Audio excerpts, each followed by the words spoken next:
Masarap, masustansya at talaga namang hahanap-hanapin mo.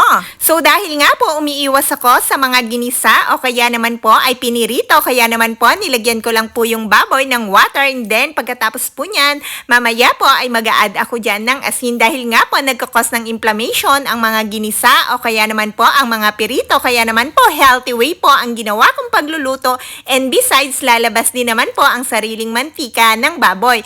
Nang maluto na po ang baboy ay nilagyan ko na po iyan ng mga munggo. Favorite ko po talaga ang munggo, bukod nga po sa masarap na ay healthy pa. Ano-ano nga po ba ang benefits ng munggo? Ang munggo po ay nag-o-offer a variety of health benefits dahil nga po mayaman iyan sa nutritional profile. Kagaya nga po ng good source iyan ng protein at may fiber at meron po yang mga vitamins and minerals na kailangan ng ating katawan. And also packed with antioxidant. Ang mga nutrients po na nabanggit ko ay nagko-contribute po yan sa atin para ma-improve po ang ating mga digestion, pati na rin po ang ating blood sugar control. Pati na rin po sa ating weight management at meron din po yung potential na maprotektahan po tayo against sa mga maraming chronic diseases. Kaya po, kung ikaw po ay mahilig sa munggo, tamang-tama po yan dahil healthy ang munggo. So, ibang uri po ng gulay ang sinahog ko dito dahil ang mga green vegetable din po ay napaka-healthy niyan sa ating katawan. So, dahil nga po healthy po talaga ang mga gulay kahit nga po hindi green vegetable ay talaga pong healthy dahil mayaman po talaga ang mga vegetables sa vitamins and minerals.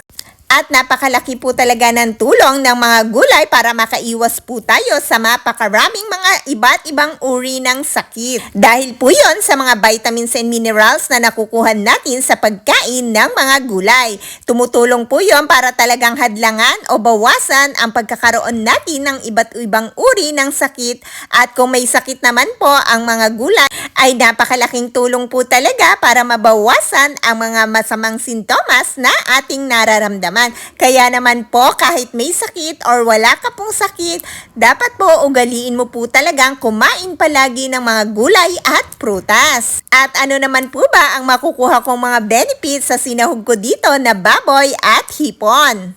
So unahin ko po ang baboy. Ang baboy po ay good source ng protein. Kaya naman po, kung naghahanap ka ng protein, ang baboy po ay mayaman sa protina. Ang protina po ay tumutulong sa ating katawan para magkaroon po tayo ng muscle. Kaya naman po ang protina ay kailangan natin sa ating katawan. Marami pong pagkain na merong protina. Isa na nga po doon ang baboy. Meron din po yung various vitamins and mineral including thiamine, niacin, B6, B12, iron, zinc, and selenium. These nutrients contribute to muscle growth, energy production, immune function, and overall well-being. Kaya naman po, napaka-importante po talaga ng protina sa ating katawan. At ano naman po ba ang makukuha natin na benefits sa pagkain ng hipon?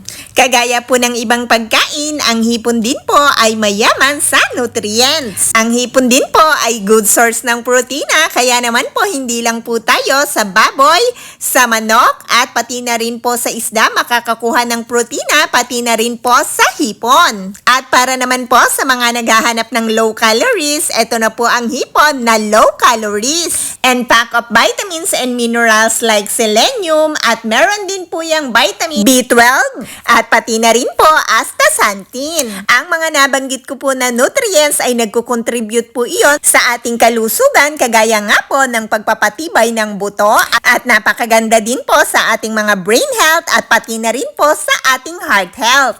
Kaya naman po, napakaganda din po talaga na kumain tayo ng hipon. Basta lang po, kumain tayo ng sapat.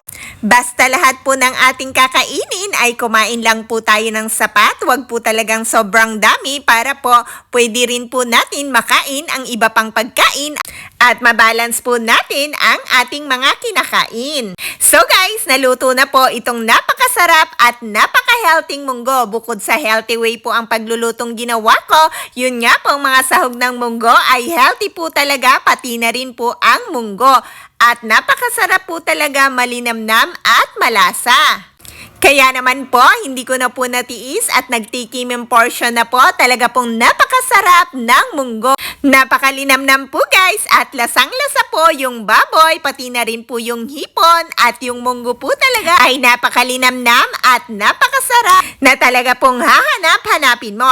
Pero at this time po guys, hindi na po ako nag-rice dahil medyo marami nga po itong munggo. Kaya po, hindi na po ako nag-rice this time. So guys, sana po ay nagustuhan nyo ang recipe ko for today at sana rin po may natutunan kayo dahil nga po sa healthy way at healthy po ang mga sahog dyan. So guys, thanks for watching!